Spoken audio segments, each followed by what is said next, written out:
Shelby Copeland, and today I will talk to you about how softball originated. Softball has been a big part of my life since I was little, so I'd like to share a little history with you. A lot of people think that softball originated just to be the female version of baseball. Although a lot of women do play softball because it's less dangerous than baseball, it's not why it originated. Knowing how softball originated can make more people interested in the sport. Softball is such a big sport in society that it's nice to know how it originated.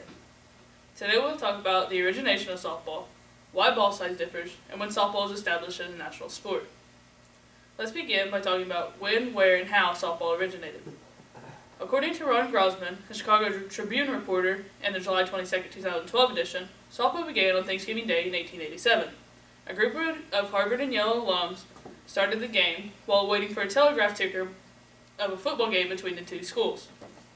Instead of just sitting there, one guy wrapped up boxing gloves, like these, while another guy tried to hit the boxing gloves with a broom. Today, they play with softballs and bats.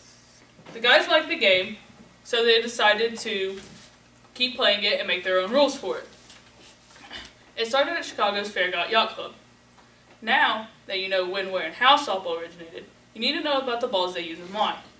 In Chicago, they used a 16-inch ball because their fields were smaller and a smaller ball traveled farther. They would play in parks or in schoolyards, and so when they would hit the ball, it would go flying into the road. They also played without gloves because it was during the Depression and not everybody could afford a glove, so they made it a rule that you can't wear a glove.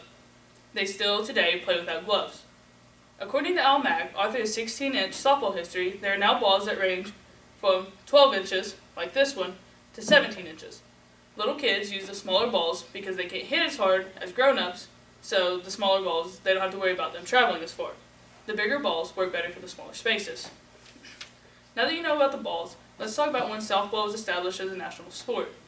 According to Robert Pruder, author of the 2005 entry Softball Encyclopedia of Chicago, softball was established as a national sport at Chicago's Century of Progress Exposition in 1933. The Amateur Softball Association, ASA, was formed at the same time. For 7 years, ASA held their championship in Chicago. There was both a men's and women's team, with the men's team winning in 1933 and the women's team winning in 1933 and 1934. With all this in mind, let's wrap things up. Knowing how softball originated can make more people interested in the sport. Today we learned how softball originated, why ball size differs, and when softball was established as a national sport. And we learned softball is a very popular sport in society that should be understood.